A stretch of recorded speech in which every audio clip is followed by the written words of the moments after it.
Hello, everybody. How many of you are like me and you have a nightmare problem? Depending on your mood or what you ate or your life experience. Sorry for my morning hair. You may have a problem having frequent nightmares. I have a couple of tips for you that have helped me to cope.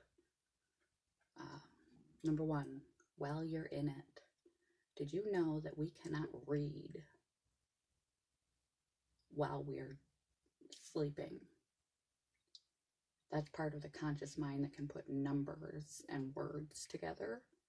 We may see a sign and assume in our unconscious mind what it means, but if you actually try to read a clock, read a sign, read any piece of paper that you can find in your dream, you will know you are dreaming. That has been helpful to me. Find something that you can read. Also, a familiarity anchoring object, like a stuffed animal or a particular blanket that you always sleep with, something that is always in the bed with you and next to you, so that when you wake up, sometimes repeatedly from the same dream, and fall back to sleep, you can find that object and know faster that you are indeed awake from the dream. The problem with this is that eventually that familiar memory object that says, hey, I'm present, I'm awake, I'm safe, I'm in my room, I'm in my bed, I'm not in that nightmare anymore, can get incorporated into your nightmare because it gets incorporated into your unconscious and becomes your familiar object. So you may need to rotate out familiar objects, something that you wear on your wrist, a hair tie, a bracelet, something you can get to quickly in your half asleep state to recognize that you are indeed awake and no longer in the dream.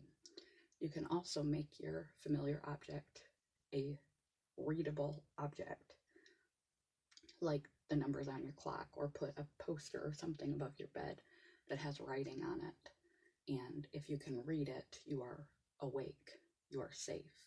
If it is blurry and vague and doesn't make sense, you're just having a dream that is focused in your room.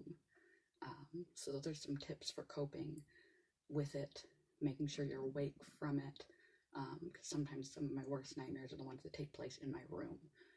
And then have something that is the opposite feeling. If you wake up and you have that layover feeling of fear, terror, disgust, disturbed, whatever it was that came up in your subconscious. Dreams are not direct interpretations. Don't hold them as a personal responsibility of your character or what you think. Have a tape next to you on your media player that you can put in. It's the opposite emotion of